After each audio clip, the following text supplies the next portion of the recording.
ইসরায়েলে আন্তর্জাতিক সংবাদ মাধ্যম আল জাজিরার সম্প্রচার বন্ধের সিদ্ধান্ত নিয়েছে দেশটির সরকার। গাজায় সামরিক আগ্রাসন শেষ না হওয়া পর্যন্ত চ্যানেলটির কার্যক্রম বন্ধ রাখার সিদ্ধান্ত নিয়েছে প্রধানমন্ত্রী বেনিয়ামিন নেতানিয়াহুর মন্ত্রিসভা।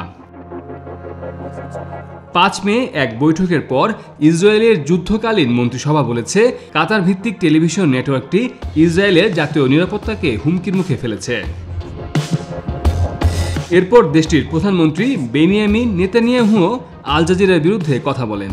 তিনি জানান, উস্কানি দেয়া চ্যানেল আল জাজিরা বন্ধ করা হবে। তার সরকার সর্বসম্মতভাবে এ সিদ্ধান্ত নিয়েছে। গাজায় ইসরায়েলি সামরিক আগ্রাসন ও গণহত্যার প্রকৃত বাস্তবতা তুলে ধরায় অনেকদিন ধরেই আল জাজিরা বন্ধ করার পায়তারা করছে ইসরায়েল। চলতি বছরের জানুয়ারিতে ইসরায়েল দাবি করে, গাজায় বিমান হামলায় নিহত আল জাজিরার সাংবাদিক ও একজন ফ্রিল্যান্সার সন্ত্রাসী কর্মী ছিলেন। তবে আল জাজিরা ইসরায়েলের অভিযোগ প্রত্যাখ্যান করে। তাদের দাবি, গাজা উপত্যকায় পরিকল্পিতভাবে তাদের কর্মীদের লক্ষ্যবস্তু করছে ইসরায়েল। আল জাজিরার সম্প্রচার বন্ধের লক্ষ্যে গত ১ এপ্রিল ইসরায়েলের পার্লামেন্টে একটি প্রস্তাব তোলা হয়। ৭০-১০ ভোটে প্রস্তাবটি পাশ হয়। আল জাজিরা সহ বিদেশি চ্যানেলগুলোকে ইসরায়েলের জাতীয় নিরাপত্তার জন্য হুমকি হিসেবে বিবেচনা করা হয়।